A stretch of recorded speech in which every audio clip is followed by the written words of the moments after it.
Hello दोस्तों, आप सभी का स्वागत है मेरा यूट्यूब चैनल सुबह स्टडी पे।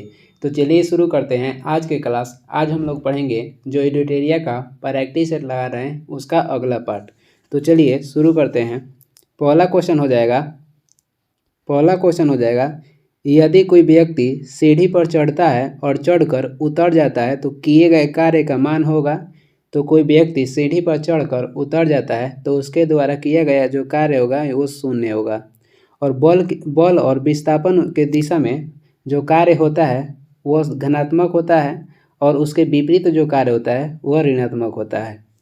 2 नंबर देखेंगे, एक पारसेक निम्न में से किसके बराबर होता है। एक पारसेक बराबर होता है 3.08 × 10⁻16 मीटर। और वही कहेगा प्रकाश वर्ष में पूछ देगा तो 3.26 प्रकाश वर्ष होता है। मीटर में हो जाएगा 3.08 × 10⁻16 मीटर हो जाएगा। प्रकाश वर्ष क्या है तो ये दूरी का मात्रक है। आगे देखेंगे, अगला क्वेश्चन हो जाएगा 3 नंबर है, निम्न में से कौन एक अदिश राशि नहीं है। तो इसमें जो चुंबकीय क्षेत्र है ये अदिश राशि नहीं है, ये सदिश राशि है और इसका एसआई मात्रक होता है टेस्ला। घनत्व बराबर हो जाएगा द्रव्यमान बाई आयतन। घनत्व बराबर क्या होता है तो द्रव्यमान बाई आयतन होता है। और जड़त्व का कहेगा माप किसे कहते हैं तो जड़त्व का माप हो जाएगा द्रव्यमान। 4 नंबर क्वेश्चन हो जाएगा, निम्न में से किस स्थिति में ध्वनि का वेग अधिकतम होता है। तो ये 27 डिग्री सेल्सियस आर्द्र वायु में ध्वनि का जो वेग होगा अधिकतम होगा, क्योंकि आर्द्रता या ताप बढ़ने पर ध्वनि की चाल बढ़ती है। आर्द्रता बढ़ेगा तब पर भी बढ़ेगा और ताप बढ़ेगा तब पर भी ध्वनि की चाल बढ़ेगा ही। आगे देखेंगे 5 नंबर क्वेश्चन हो जाएगा, चुंबकीय क्षेत्र का एसआई मात्रक क्या है। चुंबकीय क्षेत्र का एसआई मात्रक हो जाएगा टेस्ला। और वही चुंबकीय प्रेरणा का मात्रक कहेगा तो गॉस हो जाएगा। चुंबकीय क्षेत्र का एसआई मात्रक टेस्ला हो जाएगा और चुंबकीय प्रेरणा का मात्रक कहेगा एसआई मात्रक तो गॉस हो जाएगा। चुंबकीय फ्लक्स का एसआई मात्रक हो जाएगा वेबर। 6 नंबर है, यदि किसी वस्तु को पृथ्वी से चंद्रमा पर ले जाया जाए तो उसके द्रव्यमान पर क्या प्रभाव पड़ेगा। द्रव्यमान जो है अपवर्तित रहेगा, उसका भार घट जाएगा। किसी वस्तु को पृथ्वी से चंद्रमा पर ले जाया जाएगा तो उसका द्रव्यमान अपवर्तित रहेगा और भार घट जाएगा। पृथ्वी से चंद्रमा का 59% भाग दिखाई देता है। आगे देखेंगे 7 नंबर क्वेश्चन हो जाएगा, जब पानी में नमक मिलाया जाता है तो उसके क्वथनांक एवं गलनांक बिंदु पर क्या प्रभाव पड़ेगा। तो उसका क्वथनांक बढ़ेगा और गलनांक घटेगा। वही बर्फ में नमक मिलाने से गलनांक कम हो जाता है। आगे देखेंगे 8 नंबर हो जाएगा, निम्नलिखित में वह कौन सी घटना है जो केवल प्रकाश में होती है लेकिन ध्वनि में नहीं। तो जो ध्रुवण होता है ये प्रकाश तरंग में होता है, क्योंकि प्रकाश जो है अनुप्रस्थ तरंग है और ध्वनि कहेगा तो अनुदैर्घ्य तरंग है। विवर्तन का उदाहरण हो जाएगा तरंग की मुड़ने की जो घटना होती है वो विवर्तन का उदाहरण हो जाएगा। तरंग का मुड़ने की घटना को विवर्तन का उदाहरण कहते हैं। और जो दर्पण में हम लोग चित्र देखते हैं वो परावर्तन का उदाहरण है। और सूर्य के प्रकाश का रंगीन दिखना ये हो जाएगा व्यक्तीकरण का उदाहरण। स्थिर अनुपात का नियम किस वैज्ञानिक ने दिया था। स्थिर अनुपात के नियम दिए थे जोसेफ पराउस्ट ने दिए थे। और परमाणु सिद्धांत दिए हैं जॉर्ज डाल्टन ने। नाभिक के खोज किए थे रदरफोर्ड। और हाइड्रोजन के कहेगा तो हेनरी क्वेंडिस किए थे हाइड्रोजन की खोज 1766 में। आगे देखेंगे CO2 में निम्न में से किस प्रकार का प्रसंस्करण पाया जाता है। CO2 में जो प्रसंस्करण पाया जाता है वो sp होता है और इसका आकृति होता है रेखीय आकृति का। और sp2 का इसका जो आकृति है त्रिकोणीय आकृति का होता है और sp3 त्रिकोणीय पिरामिडीय आकृति का होता है। आगे देखेंगे अगला क्वेश्चन हो जाएगा, परमाणु रिएक्टर में विमंदक का कार्य करता है। परमाणु रिएक्टर में जो विमंदक का कार्य करता है वो जाएगा भारी जल और ग्रेफाइट। वही परमाणु रिएक्टर में कहेगा नियंत्रक के रूप में कौन कार्य करता है तो कैडमियम और बोरॉन के छड़ जो है नियंत्रक के रूप में कार्य करता है। भारी जल के खोज किए थे यूरे ने, कहेगा कब तो 1932 में। और इसका अणु भार 120 होता है और वही इसका सूत्र हो जाएगा, इसका अणु भार होता है 20, भारी जल का अणु भार कितना हो जाएगा 20 हो जाएगा, और इसका सूत्र हो जाएगा D2O।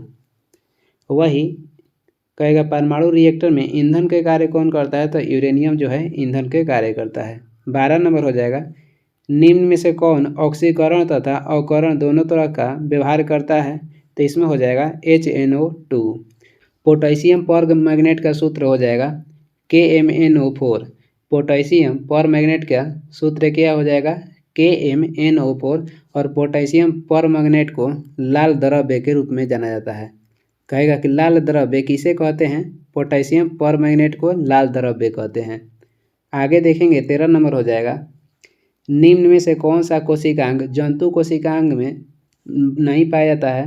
बोल रहा है कि निम्न में से कौन सा कोशिकांग जंतु कोशिका में नहीं पाया जाता है, तो ये हो जाएगा रसधनी। तारकाई के खोज किए थे बोबेरी, और गोल्जी काय के खोज किए थे कैमिलो गोल्जी। गोल्जी काय का कार्य है स्त्रवण करना, और गोल्जी काय को कोशिका का ट्रैफिक पुलिस कहते हैं, यानी कि यातायात प्रबंधक कहते हैं। किसको, तो गोल्जी काय को। गोल्जी काय कोशिका का ट्रैफिक पुलिस है, जिसको यातायात प्रबंधक भी कह सकते हैं। लाइसोसोम के खोज किए थे डी दुबे, और लाइसोसोम को आत्महत्या की थैली कहा जाता है।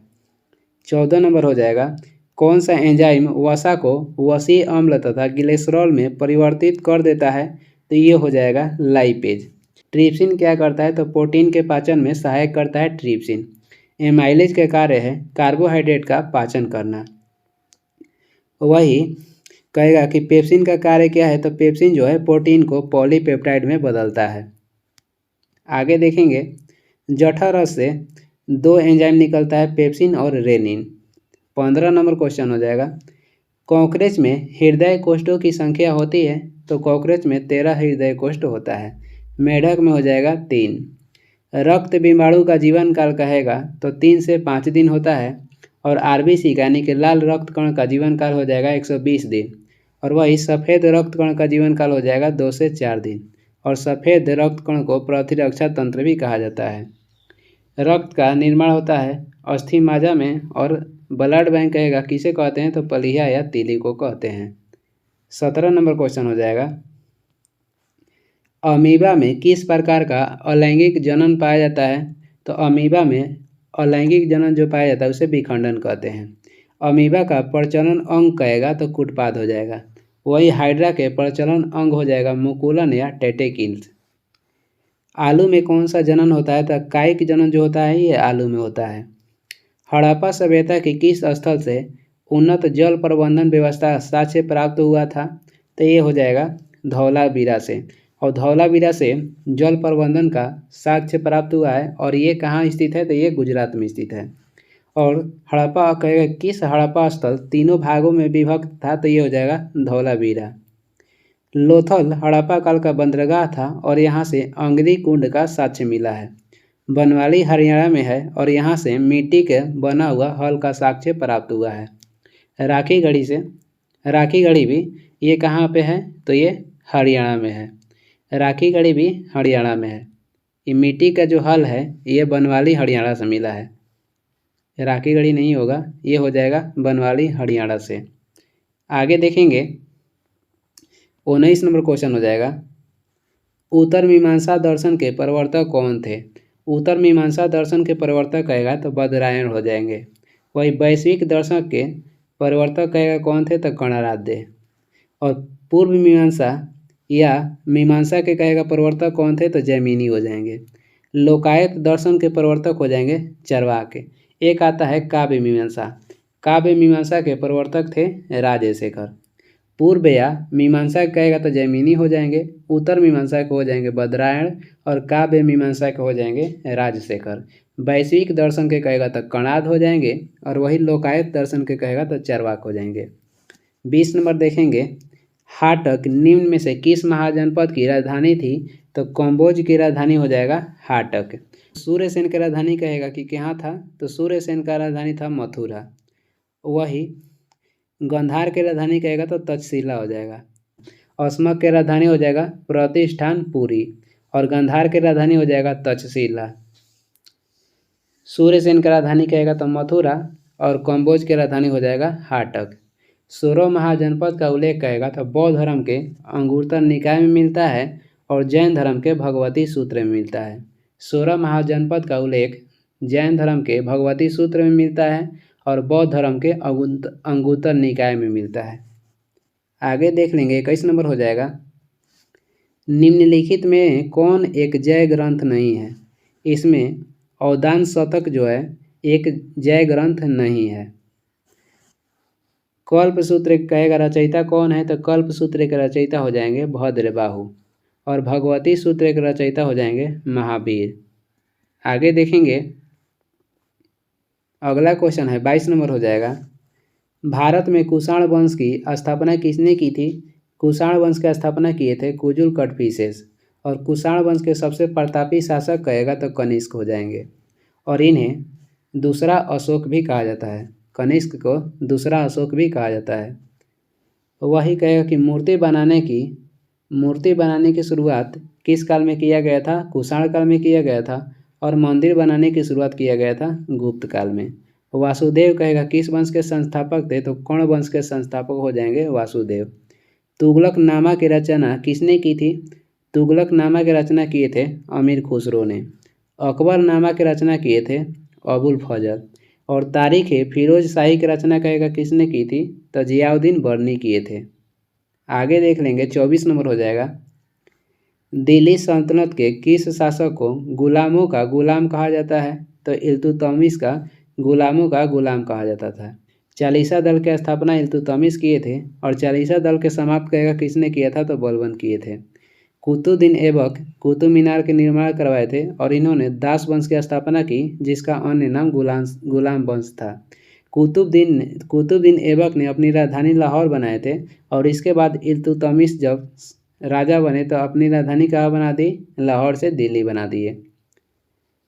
और कहेगा कि सल्तनत काल में कौन शासक था जो कि पहली बार सुल्तान की उपाधि धारण किया था, तो हो जाएगा इल्तुतमिश।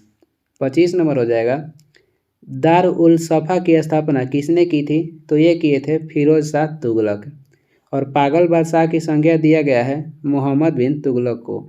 इन्होंने सांकेतिक मुद्रा की शुरुआत की। दीवान मुस्तखराज की स्थापना कहेगा किसने किया था, अलाउद्दीन खिलजी किए थे और सेना का नगद वेतन देने का प्रारंभ इन्होंने ही की।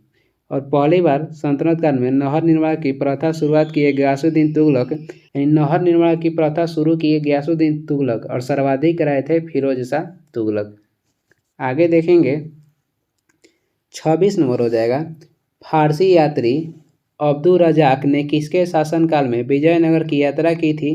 जो फारसी यात्री अब्दुल रजाक था वो देवराय द्वितीय के शासनकाल में विजयनगर आया था और वही कहेगा कि निकोलो कोंटी जो कि इटली के थे तो ये आए थे देवराय प्रथम के शासनकाल में। कृष्ण देवराय जो थे ये बाबर के समकालीन थे और इनके शासनकाल में डेमिंग पायस और बारबोसा विजयनगर आया था। अच्युत देवराय के शासनकाल में नूनिज भारत आया था।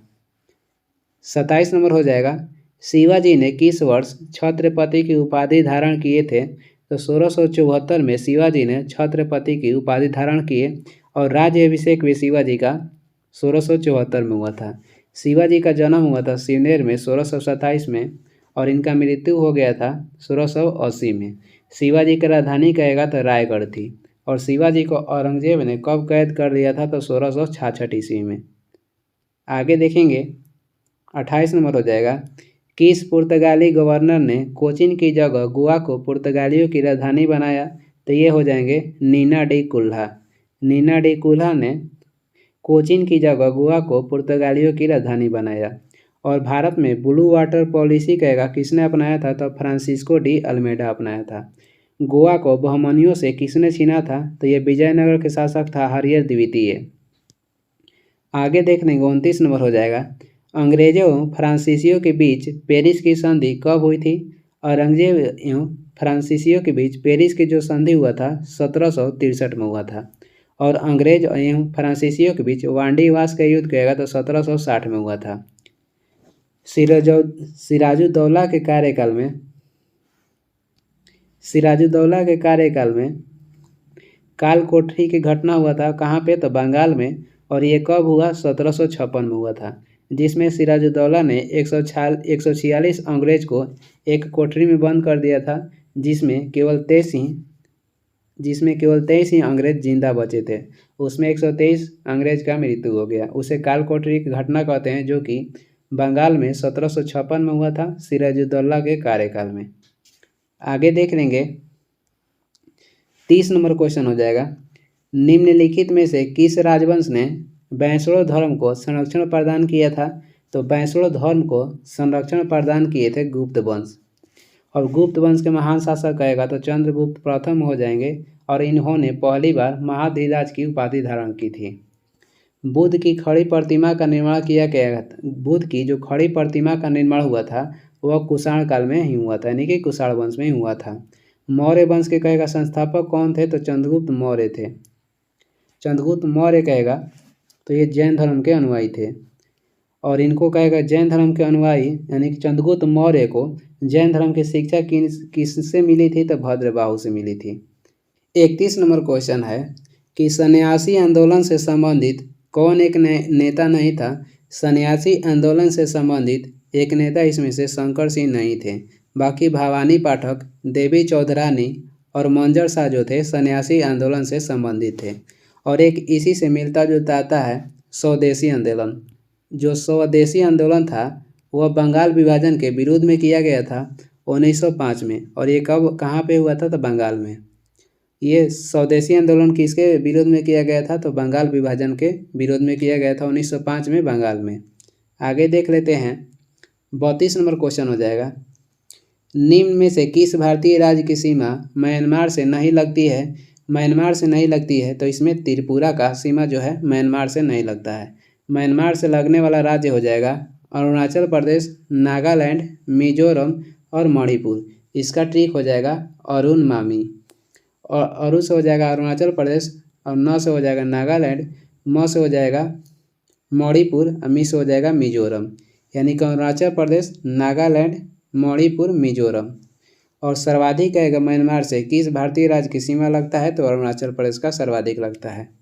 33 नंबर है, गॉडविन ऑस्टिन पर्वत शिखर किस पर्वत श्रेणी में स्थित है? तो ये स्थित है काराकोरम पर्वत श्रेणी में।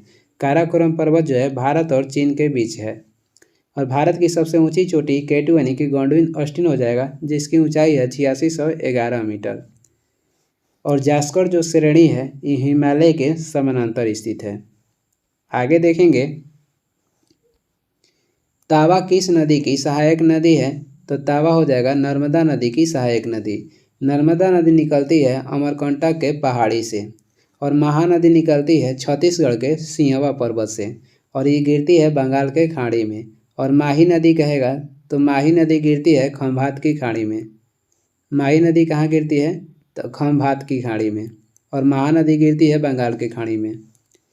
चंबल जो है ये यमुना नदी का सहायक नदी है। माही नदी गिरती है खंभात की खाड़ी में, महानदी हो गया बंगाल के खाड़ी में।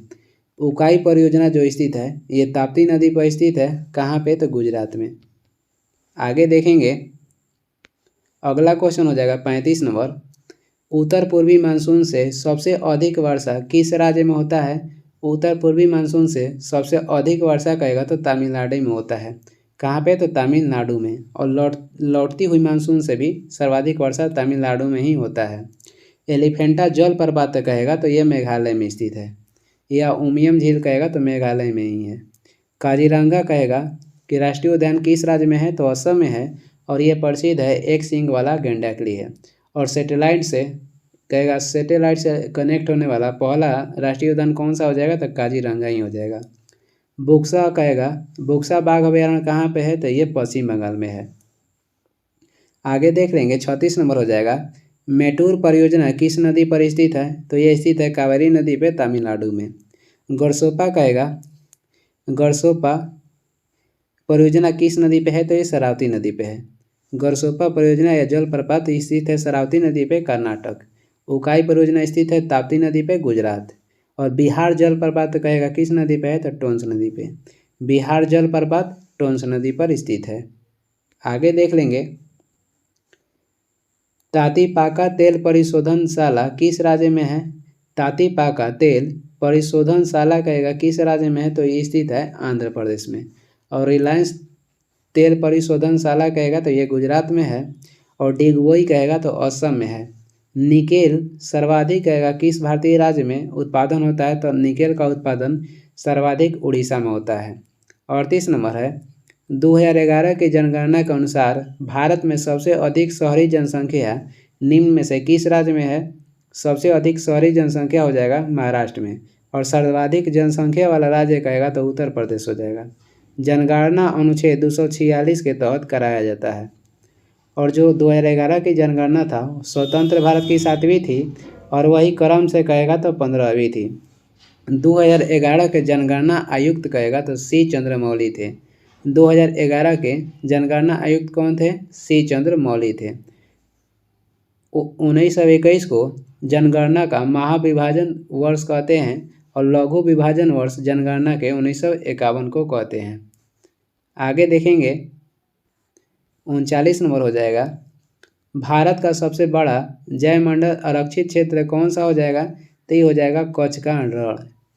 वही भारत का पहला जैवमंडल आरक्षित क्षेत्र कौन सा हो जाएगा, तो नीलगिरी 1986 में जिसका स्थापना किया गया था। सुंदरबन को मैंग्रोव वन कहते हैं, और ये पश्चिम बंगाल में स्थित है। वर्तमान में भारत में जैवमंडल के क्षेत्र आरक्षित क्षेत्र कितने हैं, तो 18 गो है। भारतीय संविधान में संशोधन की शक्ति एवं प्रक्रिया का वर्णन निम्न में से किस अनुच्छेद में किया गया है। संविधान संशोधन का वर्णन किया गया है अनुच्छेद कहेगा तो 368 में, और भाग कहेगा तो 20 में, और ये लिया गया है दक्षिण अफ्रीका से।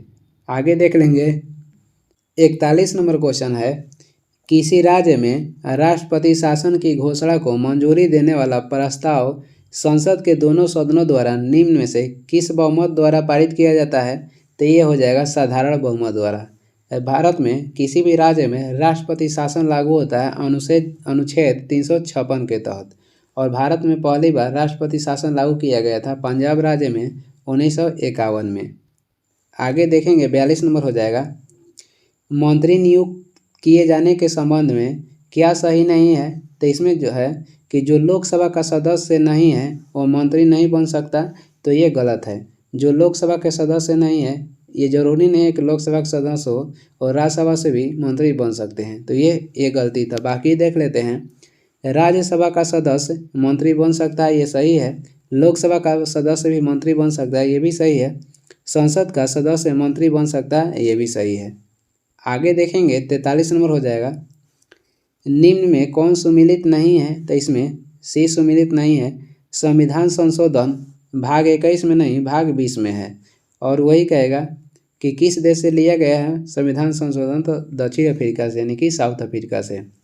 निर्वाचन आयोग का गठन किया गया था 25 जनवरी 1950 में, और इसका उल्लेख भाग 15 में है। आपातकालीन उपबंध कहेगा तो भाग 18 में है, ये सही है, और ये जर्मनी देश के संविधान से लिया गया है। अनुसूचित एवं जनजातीय क्षेत्र भाग 10 में है, और ये भी सही है। आगे देखेंगे 44 नंबर हो जाएगा, नियंत्रक एवं महालेखा परीक्षक यानी कि कैग अपनी लेखा परीक्षक रिपोर्ट निम्न में से किसे सौंपता है। जो नियंत्रक एवं महालेखा परीक्षक है वो कहेगा कि अपना रिपोर्ट किसे सौंपता है, तो ये सौंपता है राष्ट्रपति को। वही लोकलेखा समिति अपना रिपोर्ट कहेगा किसे सौंपेगा, तो लोकसभा अध्यक्ष को सौंपेगा। लोकलेखा समिति गठन किया गया था 1921 में, और इसमें सभी 22 सदस्य होते हैं, जो कि 15 लोकसभा के होते हैं और 7 राज्यसभा के होते हैं। लोकलेखा समिति को प्राक्कलन समिति का जुड़वा बहन कहा जाता है। लोकलेखा समिति के सदस्य कार्यकाल होता है 1 वर्ष। लोकसभा के जो अध्यक्ष चुने जाते हैं वो चुने जाते हैं अनुच्छेद 93 के तहत। अगला क्वेश्चन हो जाएगा 45 नंबर है, पंचायतों को संवैधानिक आधार प्रदान करने की सिफारिश सर्वप्रथम किस समिति ने की थी। जो पंचायत के संवैधानिक आधार प्रदान करने की सिफारिश की थी वो समिति हो जाएगा लक्ष्मी मल सिंघवी समिति, जिसका गठन किया गया था 1986 में। बलवंत राय मेहता समिति का गठन हुआ था 1957 में, और बलवंत राय मेहता समिति पंचायती राज का त्रिस्तरीय का सुझाव दिया था। अशोक मेहता समिति का गठन हुआ था 1977 में, और पंचायती राज का अशोक मेहता समिति जो था द्विस्तरीय सिफारिश किया था। जीबी के राव समिति का गठन किया गया था 1985 में। लक्ष्मी मल सिंघवी समिति का गठन किया गया था 1986 में। 46 नंबर क्वेश्चन हो जाएगा, ग्राम पंचायत की बैठक का आयोजन किया जाना अनिवार्य है 2 माह में कम से कम एक बार। और ग्राम पंचायत का गठन किया गया था अनुच्छेद 40 के तहत। और जो पश्चिम बंगाल में पंचायती राज है तो ये 4 स्तरीय, पश्चिम बंगाल में पंचायती राज लागू किया गया है 4 स्तरीय। आगे देखेंगे 47 नंबर हो जाएगा, ग्राम पंचायत की बैठक हेतु कितनी गणपूर्ति यानी कि कोरम का आवश्यक है, तो सदस्यों की कुल संख्या का आधी। और कहेगा कि ग्राम पंचायत का जो बैठक है कौन बुलाएगा, तो ये ग्राम सभा बुलाएगा। ग्राम सभा के जो अध्यक्ष होते हैं वो बुलाएंगे और मांग करेंगे जिला पंचायत अधिकारी, और ये लिखित रूप से मांग करेंगे। ग्राम पंचायत की जो बैठक है ये बुलाया जाता है ग्राम सभा के द्वारा, और ये मांग करेगा किसने करेगा, तो जिला पंचायत के जो अधिकारी होते हैं ये मांग करेंगे लिखित रूप से। आगे देख लेंगे, वैश्विक वित्तीय स्थिरता रिपोर्ट जारी करता है, बोल रहा है कि वैश्विक वित्तीय स्थिरता रिपोर्ट कौन जारी करता है, अंतर्राष्ट्रीय मुद्रा कोष जारी करता है, जिसे IMF भी कहते हैं। विश्व बैंक और अंतर्राष्ट्रीय मुद्रा कोष का कहेगा मुख्यालय कहाँ है, तो वाशिंगटन DC है।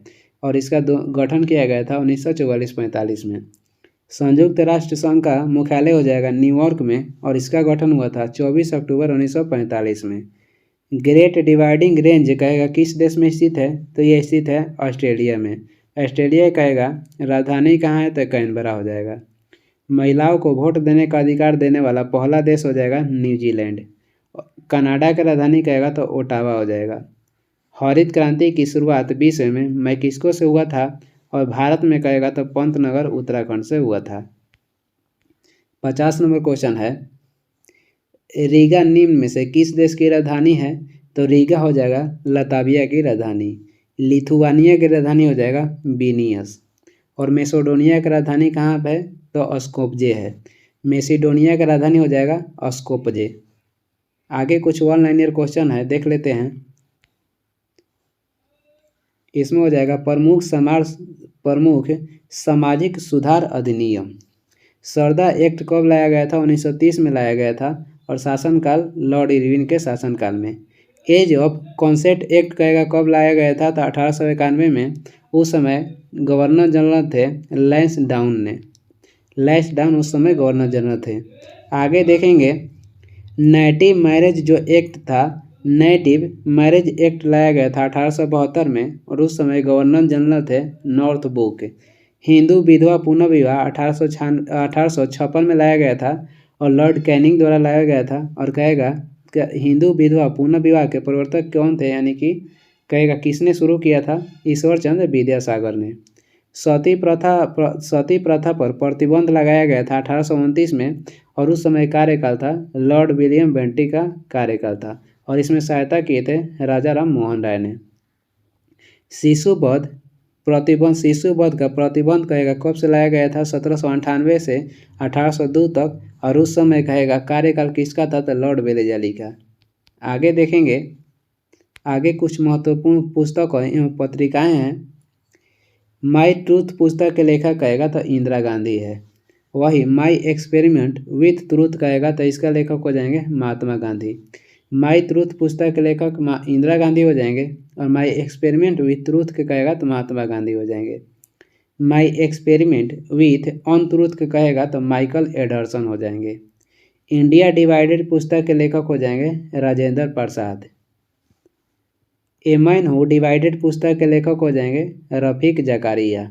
ए मैन हू डिवाइडेड पुस्तक के लेखक रफ़ीक ज़कारिया हो जाएंगे। ए पैसेज टू इंडिया पुस्तक के लेखक हैं AM फोस्टर, और ए पैसेज टू इंग्लैंड के कहेगा तो नीरज सिंह चौधरी। यानी कि इंडिया के हो जाएंगे विदेश वाले, और विदेश के हो जाएंगे इंडिया वाले। ए पैसेज टू इंडिया के लेखक हो जाएंगे AM फोस्टर, और ए पैसेज टू इंग्लैंड के हो जाएंगे नीरज सिंह चौधरी। आगे देखेंगे, लाइफ डिवाइन के लेखक हो जाएंगे अरविंद घोष, और डिवाइन लाइफ के हो जाएंगे शिवानंद। डिस्कवरी ऑफ इंडिया पुस्तक के लेखक जवाहरलाल नेहरू हैं, और रीडिस्कवरी ऑफ इंडिया कहेगा तो मेघानंद देसाई हो जाएंगे। भारत भारती के पुस्तक के लेखक हो जाएंगे मैथिली शरण गुप्त, और इन्हें राष्ट्र कवि की उपाधि भी दिया गया है। भारत दुर्दशा पुस्तक के लेखक है भारतेंदु हरिश्चंद्र। विनय पत्रिका के संपादक कहेगा तो गोस्वामी तुलसीदास थे। स्पीड पोस्ट पुस्तक के लेखक कहेगा तो शोभा डे। स्पीड पोस्ट पुस्तक के लेखक शोभा डे। एक आता है पोस्ट ऑफिस। पोस्ट ऑफिस के लेखक कहेगा तो रविंद्रनाथ टैगोर हो जाएंगे। आगे देखेंगे, हितोपदेश पुस्तक के लेखक हैं नारायण पंडित। तमस पुस्तक के लेखक हो जाएंगे भीष्म साहनी। मिलिंद पन्हो पुस्तक के लेखक हो जाएंगे नागसेन। काव्य मीमांसा के कहेगा पुस्तक के लेखक या पत्रिका के राजशेखर हो जाएंगे संपादक। अर्थशास्त्र के लेखक हो जाएंगे कौटिल्य, जिसे विष्णुगुप्त भी कहा जाता है या चाणक्य भी कहा जाता है। अष्टाध्यायी के लेखक हो जाएंगे पाणिनि, जो कि संस्कृत व्याकरण था। मुद्रा राक्षस के लेखक हो जाएंगे विशाख दत्त, और इसमें चंद्रगुप्त मौर्य के बारे में दर्शाया गया है। पंचतंत्र के लेखक हो जाएंगे विष्णु शर्मा। आगे देखेंगे, गीत गोविंद के लेखक हो जाएंगे जयदेव। अभ्युदय पत्रिका के संपादक हो जाएंगे मदन मोहन मालवीय। इंडिपेंडेंट पत्रिका के संपादक थे मोतीलाल नेहरू। हमदर्द और कॉमरेड पत्रिका के संपादक हो जाएंगे मोहम्मद अली जिन्ना। बंदी जीवन पत्रिका के संपादक थे Sachindranath Sanyal. A nation in making पत्रिका के संपादक हो जाएंगे सुरेंद्र नाथ बनर्जी। भवानी मंदिर पत्रिका के संपादक हैं वरिंद्र कुमार घोष। और संवाद कुमुदी पत्रिका के कई संपादक हो जाएंगे तो राजा राम मोहन राय। आगे देखेंगे, अनहैप्पी इंडिया या यंग इंडिया पत्रिका के संपादक हो जाएंगे Lala Lajpat Rai. India wins freedom या अल हिलाल पत्रिका के संपादक कहेगा तो अबुल कलाम आज़ाद हो जाएंगे। या पुस्तक के लेखक हुए इंडिया विंस फ्रीडम अल हिलाल पुस्तक के लेखक Abul Kalam Azad. India for Indians पुस्तक के लेखक हो जाएंगे चित्तरंजन दास। नील दर्पण के लेखक हैं दीनबंधु मित्र। सोजे वतन और कर्म भूमि के लेखक हैं प्रेमचंद। इंडियन स्ट्रगल पुस्तक के लेखक हो जाएंगे सुभाष चंद्र बोस। कौन और कैसे अछूत शूद्रों की खोज पुस्तक के लेखक हो जाएंगे भीमराव अंबेडकर। फिर हिंदुस्तान पत्रिका के संपादक हो जाएंगे तारकनाथ दास। कॉमनवेल्थ एवं न्यू इंडिया पत्रिका के संपादक हो जाएंगे एनी बेसेंट। और ये इस वीडियो का लास्ट क्वेश्चन है। वीडियो को लास्ट तक देखने के लिए धन्यवाद। वीडियो पसंद आ रहा तो लाइक कर दीजिएगा और चैनल पर नए हैं तो सब्सक्राइब भी कर दीजिएगा। कुछ सुझाव हैं सलाह देना है तो कमेंट करके ज़रूर बताएं। और इसका PDF चाहिए तो डिस्क्रिप्शन में टेलीग्राम का लिंक है, वहाँ से डाउनलोड कर लीजिए या टेलीग्राम पर सर्च भी कर सकते हैं सुबह स्टडी। Thank you.